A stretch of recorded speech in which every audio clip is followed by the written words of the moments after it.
Évidemment, un sujet sous-traité, sous-discuté, non dit, jamais envisagé vraiment. Ça va? Un sujet... Il y a des choses qui sont presque des secrets en Amérique. Une des choses, une des réalités historiques, très mal entendues en Amérique et au Canada, c'est l'histoire des Amérindiens. L'histoire des Premières Nations. Mais leur histoire pour vrai. Pas une mention, pas un petit clin d'œil, pas un petit truc. Leur véritable et authentique histoire. Avec les personnages, avec les enjeux, avec la lourde responsabilité historique qu'ils ont assumée, leurs lourdes pertes, leurs échecs dramatiques, l'état actuel des choses. Ce sont des peuples invisibles. Et au Canada, et aux États-Unis, et au Mexique. Il y en a une autre réalité, il y a une autre réalité culturelle complètement occultée dans notre histoire et notre mémoire, qu'on ne discute jamais, mais qui fait partie de notre fibre.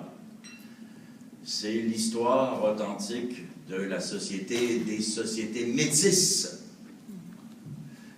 du Canada et de l'Amérique. Le Canada est non seulement une terre d'immigration, mais le Canada a toujours été une terre de métissage culturel et biologique. On l'oublie. On n'en parle jamais. Nous n'en avons pas la fierté. Résultat des courses, une autre dimension tout à fait occultée de l'histoire de l'Amérique, et je dis bien de l'Amérique. La langue française. L'histoire de la dimension francophone de l'Amérique. Résultat, là aussi, on considère le français comme un épiphénomène. L'Amérique est hispanique, elle est anglophone, elle n'est très certainement pas francophone. Et le côté francophone, c'est une curiosité de l'histoire, une sorte de parenthèse, et qui... il y a un seuil critique en un seul endroit maintenant, en Amérique. C'est du côté nord-est, cette grande péninsule, ça s'appelle le Québec, qui est un moton, un grumeau, où ça parle français. Puis ailleurs, ça parle français aussi, évidemment. Mais c'est comme si c'était resté là, et c'est miraculeux, d'ailleurs. C'est un phénomène inexplicable, c'est magique. C'est ça, cette idée. Et c'est d'ailleurs très exotique. J'essaie toujours, quand je suis en conférence publique, d'imaginer un étranger qui ne parle pas le français, qui arrive, qui regarde cette salle, puis qui regarde le conférencier qui est en train de parler. C'est ça, le conférencier, c'est pareil. Mais dans cette langue, avec tout le monde qui regarde, qui écoute et qui comprenne. Mais ça n'a aucun sens. C'est comme rentrer sur une réserve indienne, qui ne s'appelle plus des réserves indiennes, on n'a plus le droit de dire ça au Canada. C'est comme rentrer dans une communauté de Premières Nations. On change les mots quand on veut plus dire des choses. Chez les Premières Nations. Et puis, quand ils parlent les langues autochtones, on est là, on comprend rien. C'est la planète Zircon. Dans la culture canadienne, que ce soit en français ou en anglais, nous n'avons pas la culture des langues des Premières Nations. On n'apprend pas ça à l'école, la phonétique des langues des Premières Nations. La diversité culturelle originale au Canada. Les nations, vous allez en Ontario, et essayez de donner les Premières Nations de l'Ontario. C'est des Autochtones. They're only natives. First Nation. The First Nation of Ottawa-Piscate. C'est quoi ça? Ça ressemble à quoi ça, the First Nation? C'est rien, the First Nation of Ottawa-Piscate. C'est des êtres humains qui sont là. Ce sont des cris d'Ottawa-Piscate. Ce sont des IU cris d'Ottawa-Piscate.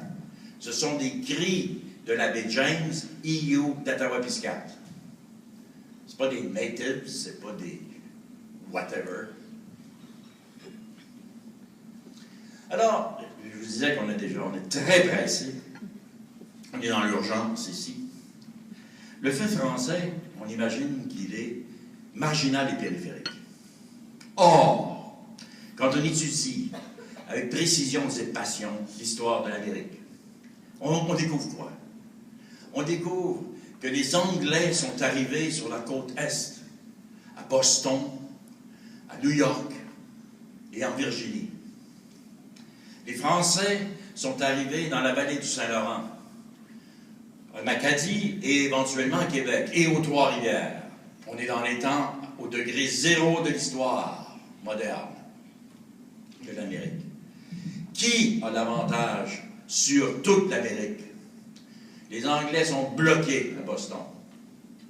Ils n'ont aucune voie de pénétration. Les Français ont la clé de l'Amérique. Le Saint-Laurent débouchera sur les Grands Lacs qui débouchent sur le Mississippi et le Missouri. Le Mississippi pour aller à Nouvelle-Orléans, le Missouri pour s'en aller dans les Rocheuses. Et c'est ce qui va se produire. Alors, on n'enseigne pas ça. Évidemment, dans une histoire nationale, on oublie ces choses-là. Nos histoires nationales version anglaise, l'histoire nationale version française, l'histoire nationale version états-unienne. C'est d'ailleurs tordant quand on écoute les histoires nationales. Quand on est petit, c'est ça qu'on a à l'école, de toute façon. Moi, j'ai appris, dans les années 50, l'histoire nationale des Canadiens français catholiques. J'étais élevé comme ça. Quand j'étais petit dans les années 50, à Montréal, on nous montrait l'histoire des Canadiens français catholiques. Dans cette histoire, les méchants, c'était les Anglais. Forcément que les Anglais. Et puis les Indiens sont insignifiants, puis c'est des païens, puis il faut les convertir. Puis il y a des méchants Indiens, c'est les Iroquois, puis il y a des bons Indiens qui sont pour les Français, puis tout le monde haït les Anglais. Tu vas dans l'histoire du Canada anglais, en anglais, les Français, les Canadiens français, ça n'existe pas. C'est un paquet de coureurs de bois chaland. Tu voudrais pas les voir dans ton histoire. Tu fais l'histoire de l'Ouest canadien, puis tu commences avec l'arrivée des immigrants. Ils n'étaient pas là, les Canadiens français, avant. Tu vas aux histoires des États-Unis d'Amérique, le Canada n'existe pas. C'est extrêmement intéressant. Ça n'existe pas, les Canadiens. Au-delà de la frontière, ce sont des British. Les Américains, eux, moi je les admire, ils sont extrêmement sympathiques pour ça. Ils ne se gênent pas pour inventer la meilleure histoire. Et tous les pays du monde sont comme ça. Tu as l'histoire de la France. On a reproduit en Amérique les vieux modèles de l'Europe.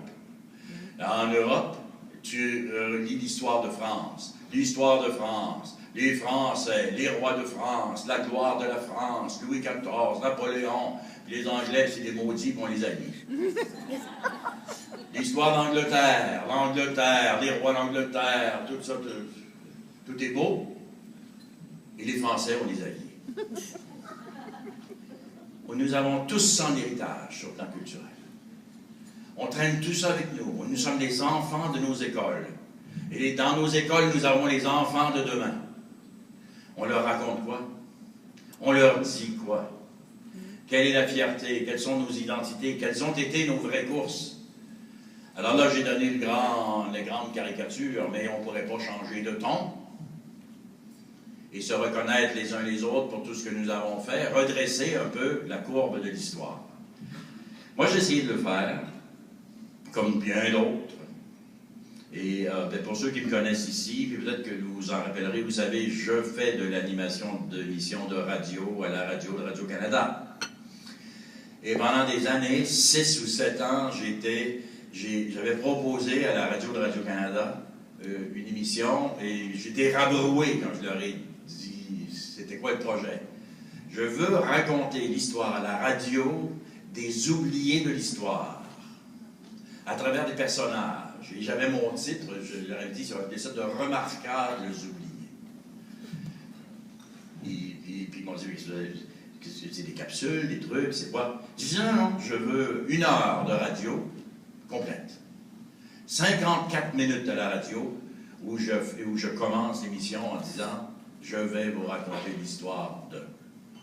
Et je vais parler pendant 54 minutes sans arrêt de la naissance à la mort du personnage.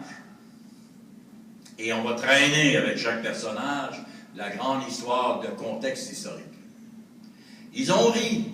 Elles ont ri, parce qu'il y avait des gars, des filles. Les deux ont ri. En me disant, mais vous ne savez pas les nouvelles théories de la communication dans les temps modernes. Les auditeurs à la radio n'écoutent pas plus que 4 minutes. Maximum 6 minutes. Après ça, ils changent de poste. Ou après ça, ils font autre chose. C'est trop long, par des 5 minutes. Bon, mais moi, j'avais proposé 54 minutes. Ça, c'est très, très, très réactionnaire. Hein? Faut-tu être ancien et conservateur pour penser qu'on peut parler 54 minutes de temps? Les anciens faisaient ça. Aujourd'hui, on ne fait pas ça. Aujourd'hui, c'est... Ah oui, get to the point. C'est un tweet, là. C'est Twitter. C'est pas question d'étaler. Et je leur ai dit en plus, après l'histoire, on va faire 1 heure de tribune téléphonique.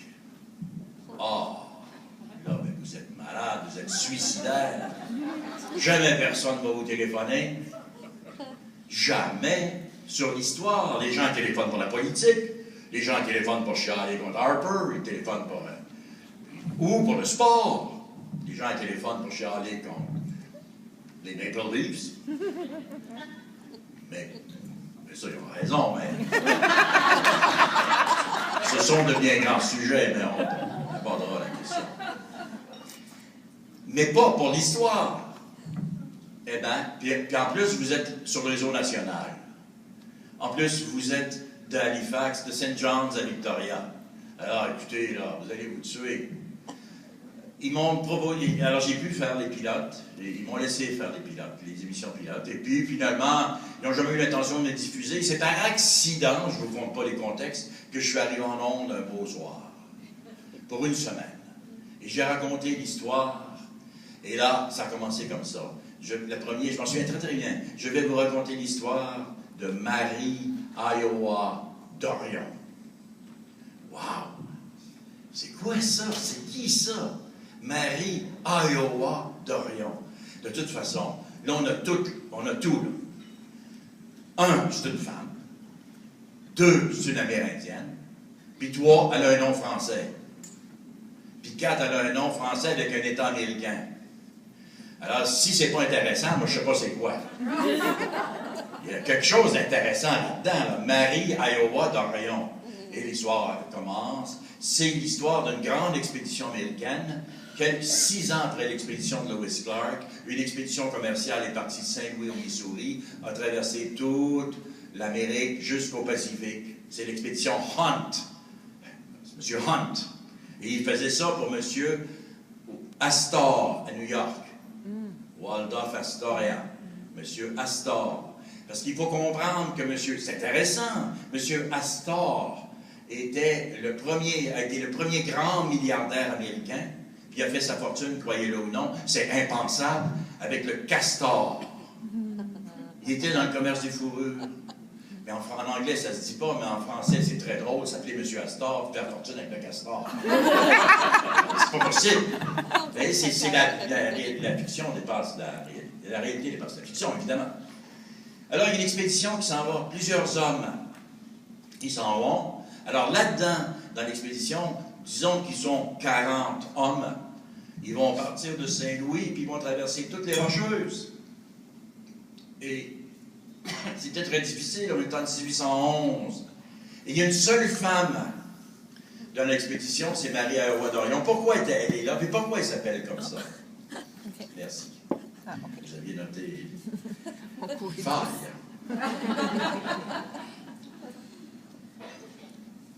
Alors, elle s'appelle Marie Iowa Dorion parce que c'est l'épouse de Pierre Dorion. Pierre Dorion est le fils métis de Pierre Dorion senior de Montréal. Monsieur Pierre Dorion de Montréal a quitté Montréal depuis 1770. Il est rendu dans la région de Saint-Louis. Il s'est ensauvagé. Il parle sioux couramment. Il a pris épouse sioux. Il a fait une grande descendance métisse. Et là, il y a plusieurs petits qui se promènent partout dans la prairie qui s'appellent Dorion. Et puis, elle a marié, c'est Dorion, Marie Iowa Dorion. Elle est Hughes Iowa. Et elle sera baptisée catholique, parce que francophone, catholique. Alors, elle est baptisée catholique. Elle s'appelle Marie. Marie, Sainte-Marie. Hughes, Iowa. Son mari s'appelle Dorion. Et son mari est guide de l'expédition Hunt. Et son mari a dit, je vais être le guide de l'expédition, à la condition d'amener ma femme. Mais elle est capable parce que c'est une Indienne. Elle arrive, elle a des petits sur elle. 2 petits enfants en bandoulière. Et elle demande un cheval. Elle aura un cheval, puis avec les 2 petits. Une image mythique. Elle traverse l'Amérique avec ses petits. Et c'est une histoire extraordinaire. Le film hollywoodien n'a pas été tourné, mais ça pourrait être aussi bon que Superman, dernière version. L'ensemble de l'expédition va mourir. Tous les hommes vont être massacrés. Notamment parce qu'ils vont faire une mauvaise rencontre avec la Première Nation, Crow, dans les contreforts des Rocheuses.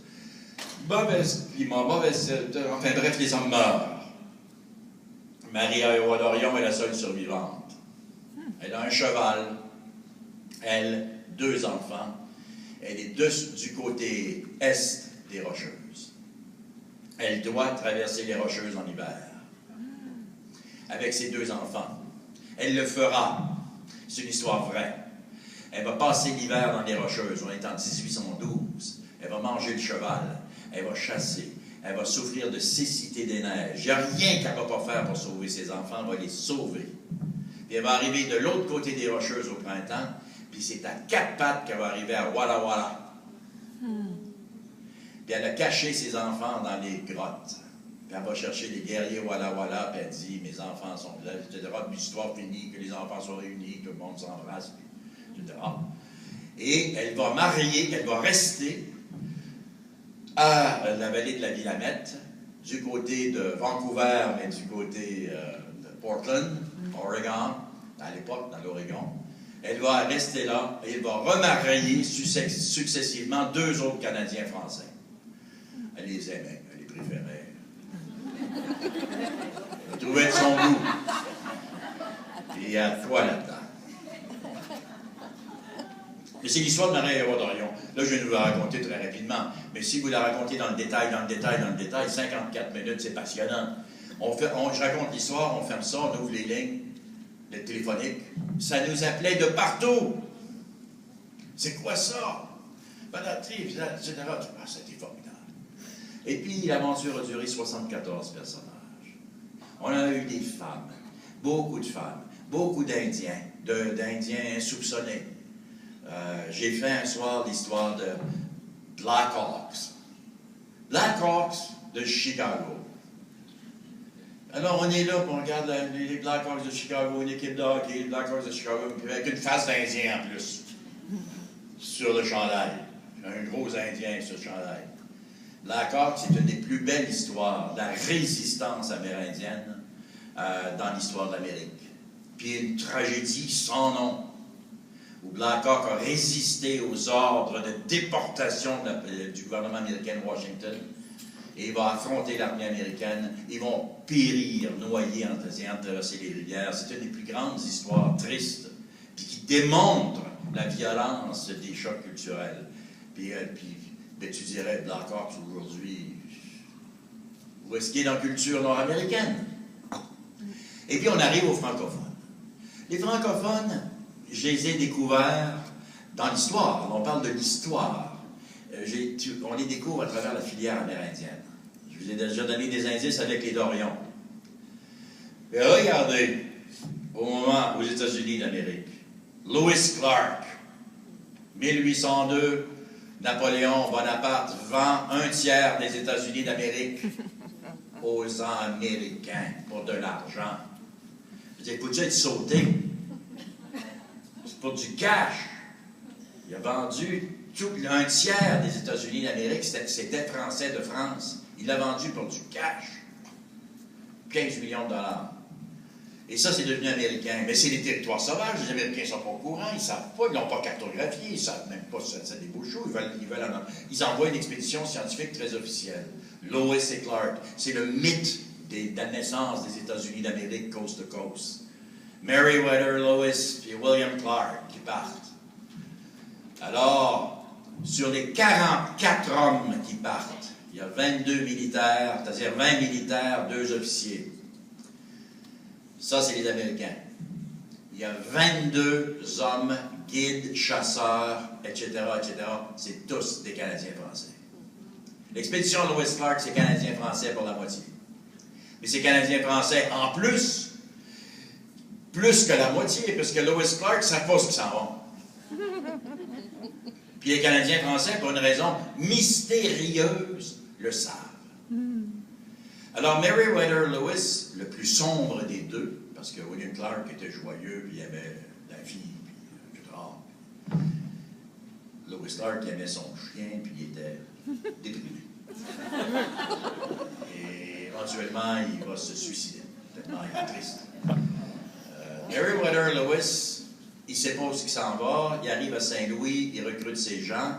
C'est l'épisode du fameux Toussaint Charbonneau. Le guide de l'expédition Lewis Clark, un des guides, Toussaint Charbonneau, de Montréal. Et lui, il y a des femmes partout. Il y a des enfants partout. Et il y a une femme à ce moment-là qui s'appelle Sacagawea, qui va devenir le symbole de l'expédition Lewis Clark. Alors c'est comme Marie-Ayowa d'Orion, mais 6 ans avant. Sacagawea va faire l'expédition avec un bébé dans le dos. C'est devenu une médaille aux États-Unis d'Amérique. Distribué. On la voit, Sacagawea, avec un bébé dans le dos. Le bébé, c'est Jean-Baptiste Charbonneau, le fils de Toussaint et de Sacagawea. Jean-Baptiste Charbonneau qui va avoir une vie extraordinaire, qui était homosexuel, puis qui va vivre en Europe, qui va visiter des pays, qui va être cultivé, qui va avoir le mal du pays, qui va revenir comme coureur de montagne, puis qui va mourir sur la piste, juste au sud d'ici. Si tu ne peux pas raconter ça à la radio, je ne sais plus dans quel monde on vit. C'est tellement extraordinaire comme histoire. Meriwether Lewis écrit dans son journal « Nous allons pénétrer dans des territoires où l'homme blanc n'a jamais mis le pied. Plus il s'en va sa rivière, plus il va revenir les hommes blancs. C'est tous des Canadiens français. Wow! Il va essayer de le nier. Mais c'était vrai. Pourquoi c'est comme ça, en 1800? Pourquoi la ville de Saint-Louis-Ouissouri est francophone? En 1830, Meriwether Lewis écrit au président des États-Unis, « Je suis arrivé, je parle anglais, il est à Saint-Louis. Je parle anglais, l'anglais ici ne sert de rien. Personne ne me comprend. Ça parle tout espagnol, ça parle tout français, français canadien, créole, le mauvais français, puis français de France, le bon. Les deux français qu'on parlait à Saint-Louis, parce qu'il y avait des Français qui venaient de Nouvelle-Orléans, de France, puis il y avait les Canadiens français qui parlaient leur langue qu'on connaît bien. Puis ça parlait algonquin et sioux. Donc, à Saint-Louis, pour te débrouiller, pour te commander une bière, ça fallait que tu parles sioux, algonquin, français. Ou espagnol. Mais anglais, tu avais un problème. Les Canadiens français sont partout dans l'Ouest à ce moment-là. Ils y ont été par la filière amérindienne. Alors, je redécouvre mon chemin. Quel est le phénomène qui s'est passé en Amérique? Le phénomène, il est le suivant. Dès le début, on l'a vu. La France n'a jamais eu une intention de coloniser l'Amérique, contrairement à ce qu'on nous enseignait quand on était petits. Il n'y a pas eu de Nouvelle-France puis de colonie. Ils n'ont pas voulu faire un pays. L'Amérique n'a jamais intéressé la France. Un jour, quelqu'un va le dire. Ce qu'ils ont envoyé, c'était des compagnies privées de fourrure. C'était du commerce. On ne voulait pas prendre le territoire, on voulait le business. On envoyait, c'était des colonies, des comptoirs coloniaux pour le commerce avec les Premières Nations. On voulait le castor, on voulait la martre, on voulait la fourrure. Alors on envoyait des jeunes hommes. Et tu as besoin de main-d'œuvre. Ils envoyaient des jeunes hommes à contrat. Tous les ancêtres des francophones de vieille souche d'Amérique, c'est des contrats On envoyait des jeunes de 18 ans, 17 ans, 21 ans, on les prenait en France, puis on les envoyait dans la vallée du Saint-Laurent. Ils arrivaient à Québec, puis ils arrivaient à Trois-Rivières. C'est quoi que ces gars-là voyaient? D'abord, il n'y a pas de femmes. Ils débarquent, ils n'ont pas de femmes, ils sont à contrat. C'est comme des travailleurs en région éloignée. Ils débarquent, pas de femmes. Oui, il y en a plein de femmes. Il y en a plein. Les Inuits, les Montagnaises, les Abénaquis, les Micmacs, les Algonquines, les Ojibwés, c'est plein de femmes, des belles femmes. C'est plein de femmes. C'est des Amérindiennes. C'est un rêve là, pour ces jeunes-là. Ils sont partis de France. Ils ont quitté quelle France, ces jeunes-là? Une France injuste, une France hiérarchisée, une France archi-aristocratique, royale, une France où tu n'as aucune chance de survivre quand tu es un manant. C'est même pas des paysans, c'est des manants, ces jeunes-là. Ils n'ont pas de plan de carrière. Jamais ils vont s'en sortir. En France, en 1600, un manant, tu n'as pas le droit de monter un cheval, tu n'as pas le droit de prendre du bois de chauffage dans le bois, tu n'as pas le droit de tuer un lapin, tu n'as pas le droit de regarder un aristocrate dans les yeux, tu n'es rien du tout. Alors, et puis en plus, si tu fais ça, tu as tué le lapin du Seigneur. Tu vas te prendre en flagrant délit, tu vas te sauver dans un bois. C'est un boisé. La France est déforestée depuis l'an 1000. Alors tout ce qu'il y a, c'est des boisés. Quand tu es rendu dans le bois, les gendarmes sont aux quatre coins. Très facile d'attraper un manant. Tu ne peux pas se sauver. Il débarque à Trois-Rivières. À Trois-Rivières, tu peux cracher sur le pied d'un manant, d'un aristocrate. Si tu pognes le bois, là, t'en as jusqu'en Oregon. Viens me chercher. Venez me chercher. Ils avaient toutes les libertés. C'est la découverte de la liberté. Ils découvraient l'espace, la nature. Ils venaient de briser toutes les chaînes des vieux pays. Puis ils étaient jeunes. Puis ils étaient vigoureux. Puis ils regardaient le pays. Ils avaient le pays pour eux. Et c'est ce qu'ils ont fait. Et qu'est-ce qu'ils vont faire? Ils vont s'ensauvager. Le mot a été prononcé par des vieux Français, donc la vieille, très bonne écrivaine Marie de l'Incarnation, qui écrivait tellement bien le français, qui dit, en 1663, « Nous faisons tout pour prendre les petits sauvages puis les petites sauvagesses pour en faire des bons Français. » Parce qu'il y avait un collège à Québec où on prenait les enfants des Indiens, on les habillait à la française, on leur coupait les cheveux, on leur faisait parler français, apprendre l'histoire du roi de France, et puis tout ça. Puis aussitôt que tu n'avais pas fermé ta porte, ta clôture, le petit s'en allait dans le bois. Il fallait qu'il retienne avec des portes barrées.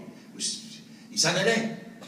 Alors Marie d'Incarnation dit, il est à peu près impossible, il est difficile, à peu près impossible de prendre un petit sauvage et d'en faire un bon Français. Mais il semble si facile pour nos Français de s'en sauvager. Et là, on a tout compris. Ce phénomène qui s'est passé à l'échelle de l'Amérique du Nord jusqu'au 19e siècle, ça n'a jamais fait relâche. De Montréal jusqu'à San Francisco, jusqu'à Victoria, et partout dans les États-Unis puis dans l'Ouest canadien, les Canadiens français se sont ensauvagés. Tout le temps, sans relâche. Et c'est comme ça qu'ils ont survécu. Et toutes les grandes familles, ont commencé par des familles métisses dans la vallée du Saint-Laurent. Ils sont métissés. Ils ont pris femmes. Et puis là, ils ont commencé, les gars, à développer des compétences extraordinaires de voyageurs. Pourquoi? Ils l'avaient appris les Indiens. Autre fait extraordinaire, tous ces anciens-là parlaient couramment les langues amérindiennes. Ils vont devenir très rapidement des truchements, qu'on appelait, des interprètes. Ils vont être interprètes jusqu'à la fin de l'histoire du Canada. C'est toujours un Canadien français qui est interprète. Même ici, dans la région de Calgary, pour les traités, parce qu'il n'y en a pas eu en Colombie-Britannique, les derniers traités, tu vois les traités, les pieds noirs, puis tout ça, c'est tous des Canadiens français qui sont là, en train de traduire par la police montée, le gouvernement fédéral, parce qu'ils ne parlent pas de langue amérindienne au gouvernement fédéral. Alors, c'est une grande histoire qui s'est ouverte. Étienne Brûlé, le premier. Étienne Brûlé, c'est l'exemple du petit Français qui a pris toute sa liberté, il a embrassé sa liberté. Champlain, Imaginez, on est à l'époque de Samuel de Champlain. Samuel de Champlain rencontre les Hurons-Wendat. Les Hurons-Wendat, c'est la première nation à l'époque la plus puissante de l'Amérique du Nord-Est. Ils sont en baie Georgienne, au lac des Hurons, au pays du Wendake. Ils ont 4 grandes nations, ils sont prospères, ils en imposent. Ils sont même très, très beaux, très spectaculaires, avec tous les signes ostentatoires de leur culture. Ils ont des beaux costumes, ils ont des scarifications, ils sont tatoués, ils ont une coiffure qui va frapper l'imagination des Nord-Américains pour des générations. C'est la coiffure en hure. La raie de cheveux surélevée, avec tous les cheveux coupés de chaque côté. C'est la hure. C'est pour ça que les Français vont les appeler les Hurons, mais ils s'appellent les Wendat, évidemment. Et les Wendat rencontrent Samuel de Champlain dans la région de Montréal, puis là, Champlain lui dit, ben là, comment est-ce qu'on va faire se comprendre? Parce que Champlain ne parlait pas les langues. Puis les Hurons étaient très arrogants. Puis ils expliquent en Huron, ben il va falloir que tu apprennes le Huron, moi. Un des faits les plus intéressants de l'histoire de l'humanité, c'est que toute société dominante tente à être unilingue. Les Américains parlent américain. Et quand ils se déplacent dans le monde, ils parlent américain. Ils ne sont pas très polyglottes. À l'époque des gloires de la France a cru dur comme fer que la planète parlerait français. Puis que la France était la plus belle langue du monde. Tout le monde croit imposer quand tu es rendu. Les Hurons croyaient que la planète serait huronne. Alors ils disent à Champlain, Champlain dit, on va envoyer un jeune homme chez vous, il va apprendre la langue. Et puis les chefs Hurons disent, on va envoyer un Huron chez vous en France en études, voyage d'études. Ce qui fut fait. Le Huron s'appelle dans l'histoire, ils l'ont appelé Savignon. Et c'est le Français qui a été choisi, c'est Étienne Brûlé. Étienne Brûlé est parti, puis c'est Marie d'Incarnation, elle aura raison, bien sûr. Quand Savignon revient, il informe, et c'est très intéressant, il informe les Hurons, puis même les Algonquins, il informe tout le monde. Voici la France. Voici ce que j'ai vu. Puis c'est ci, puis c'est ça, puis il fait froid en hiver, puis si tu mets dans un château, puis c'est guéri des campagnes, puis tout d'un bon, il explique ça. Puis ce qu'il dit surtout, j'ai vu quelque chose d'extraordinaire, des gens crevés de faim. Pendant que d'autres mangeaient comme des cochons. Ce que les Indiens ne pouvaient pas comprendre. Parce que chez les Indiens, tu mangeais un cochon qui prête à l'autre cochon. Ou tu ne manges pas, puis l'autre ne mange pas non plus. On est en famine ensemble, ou on mange ensemble. Alors ça, c'est une notion extraordinaire. L'Europe ne partage pas. L'Europe assez riche, l'Europe assez pauvre. Les Indiens l'ont vu tout de suite. Alors Savignon rapporte ça, mais lui retourne chez les Hurons. Tandis qu'Étienne Brûlé ne rapporte rien et ne reviendra jamais chez les Français. Il devient Huron. Étienne Brûlé était un Huron jusqu'à sa mort. Assassiné d'ailleurs par des Hurons. D'ailleurs, chose assez extraordinaire, mangé par des Hurons. Mais c'est lui qui a tout, en canot, c'est le premier non-amérindien qui a fait le tour 4 fois du lac Huron, qui a fait le tour du lac supérieur, qui a passé partout dans les grands lacs, exploré. C'est une vie extraordinaire, Étienne Brûlé. Au Québec, dans ce moyeu francophone, Étienne Brûlé, personne ne connaît. On s'en fout, la guerre. À Toronto, il y en a un petit culte. On trouve la statue d'Étienne Brûlé à Toronto. Toronto. On ferait un sondage au Canada. Toronto, ça veut dire quoi et en quelle langue?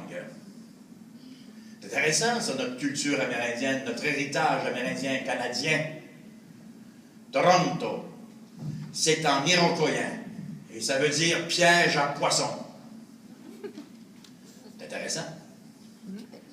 Encore aujourd'hui, on pourrait l'étendre. Piège à poisson. Ottawa, ça veut dire quoi et en quelle langue dans ce pays qui s'appelle le Canada? Ottawa, c'est le nom d'une Première Nation, les Ottawa. Ottawa, c'est de l'algonquien. C'est de l'algonquien contemporain, encore parlé aujourd'hui. Ottawa, Ottawa-Chouap. Ottawa-Chouap. Ça veut dire les magasineurs, les marchandeurs, les échangeurs. C'est quasiment un centre d'achat. Aloha Chop, un magasin. Aloha Piscat, un magasin sur une roche. C'est nous autres, ça. C'est notre toponymie, c'est notre topographie, c'est nous autres, c'est notre histoire. Etc. Bon. Étienne Brûlé, c'est un grand personnage, mais il donne le ton. Il va être suivi par un plus grand que lui, un incroyable personnage, dont j'ai vu le nom sur un autobus hier, à l'aéroport, Radisson. Il est devenu un hôtel. Personnage extraordinaire, Pierre Esprit Radisson, d'une compétence inouïe et qui nous montre la voie d'un métissage qui est sans... C'était l'homme caméléon. C'est un orphelin à Paris. Imaginez-vous, un Français orphelin à Paris qui s'en vient aux Trois-Rivières et qui devient Canadien-Français algonquin. Il parle créole et il parle algonquin. Il est capturé par les Iroquois, il devient Iroquois. Il est torturé par les Iroquois, il devient encore plus. C'est un Iroquois, c'est un algonquin, c'est un Français, c'est un Canadien-Français. Il fait sa vie, tout ça. Il découvre les fourrures, les cris du Nord. Il découvre les fourrures de la baie James et de la baie du Son. Il convainc les Anglais de Boston et d'Angleterre. Il est membre fondateur sur le terrain. C'est lui le conseiller principal pour la fondation d'une des grandes corporations de l'Occident, Hudson Bay Company. Il démarre une des plus grandes histoires qui est partie de nous au Canada, la Hudson Bay Company. C'est un francophone qui est parti ça. La très anglaise Hudson Bay Company. Pierre Esprit Radisson. Un personnage extraordinaire. Mais quoi? Qu'est-ce qu'il devient à la fin de sa vie? Londonien. Il a fini sa vie anglais. Et cet homme qui a survécu aux Iroquois, qui a survécu au froid, qui parlait algonquin, cri, qui parlait plusieurs polyglottes, qui avait été pirate dans les Caraïbes, avec un naufrage, il n'y a rien qu'il n'a pas fait dans sa vie. Imaginez-vous, on est en 1670, on est en 1690, on est en 1700, meurt à Londres dans son lit de vieillesse. Et les Anglais disent « a ruined gentleman », un gentleman ruiné. Mais si on n'est pas capable de se conter ces histoires-là, pour se mettre de bonne humeur et en anglais et en français à CBC, je ne sais pas ce que... On est où? On fait quoi? On a tout ça. C'est en commun. C'est des histoires en commun. Ce sont de belles histoires. Et ça continue. Les Canadiens français vont continuer à s'en sauver beaucoup dans les Grands Lacs. L'histoire de l'Ontario, avant d'être anglaise, elle est franco-métisse, au complet. C'est Sault-Sainte-Marie, de Sault-Sainte-Marie. À Sault-Sainte-Marie, les Ojibwés sont tous rassemblés. Les Canadiens, les Français arrivent en masse. C'est un grand centre de rencontres et de mariages. On appelait ça des mariages sous la couverture.